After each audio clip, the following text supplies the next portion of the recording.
the war between Israel and Hamas began, there have been fears of a wider conflict. We've tracked the involvement of Iran-backed Hezbollah in this fight, and the fears of impending doom are now turning into a reality, with the war spilling well beyond the borders of Israel and Gaza, all the way to Yemen, about 2,000 kilometers away. From their seat in power in capital Sana'a, the Iran-backed Houthis have now joined this fight.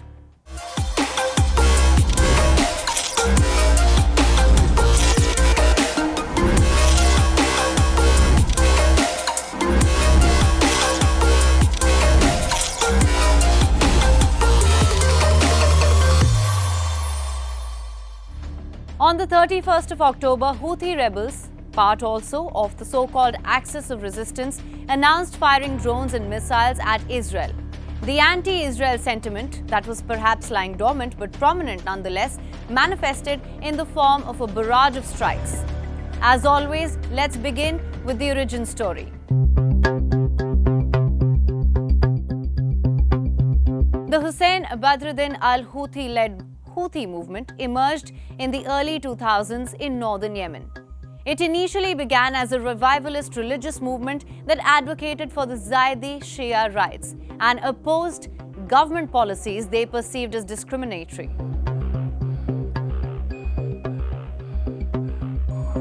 The connection between the Houthis and Hezbollah is rooted in ideological and logistical support from Iran. Tehran is a major regional power that backs both groups. Iran provides training, weaponry, and financial support to the Houthis, similar to its support for Hezbollah. This support has drawn the two groups closer. It's a part of Iran's strategy to counter regional rivals and a result of the anti-West sentiment. It's essential to note that the Houthi movement's opposition to Israel is embedded within the broader geopolitical and ideological context of the Middle East.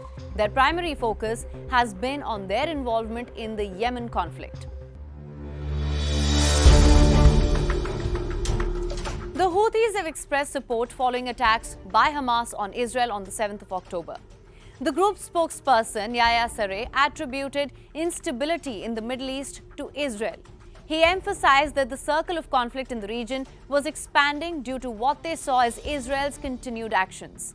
The Houthis stated their intention to continue launching attacks until they believe Israeli aggression comes to an end. Their motto, it is death to America, death to Israel, curse the Jews, and victory to Islam. Let's also talk about weapons. Now, the Houthis have acquired and developed a range of ballistic missiles and drones. These systems have been used to target cities in Saudi Arabia as well as military and civilian infrastructure in Yemen.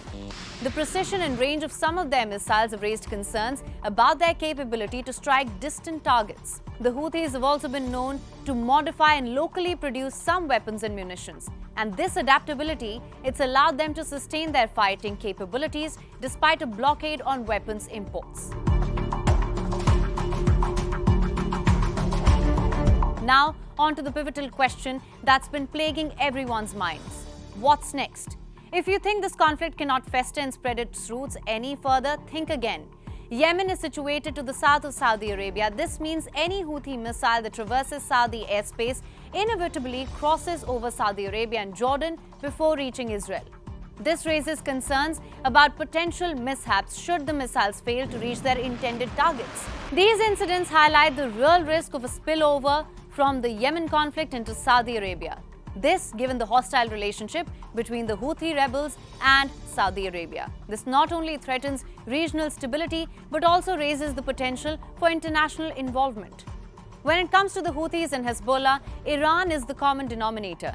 It's highly plausible that Iran's involvement may become more pronounced, underscoring the complex and volatile nature of the situation.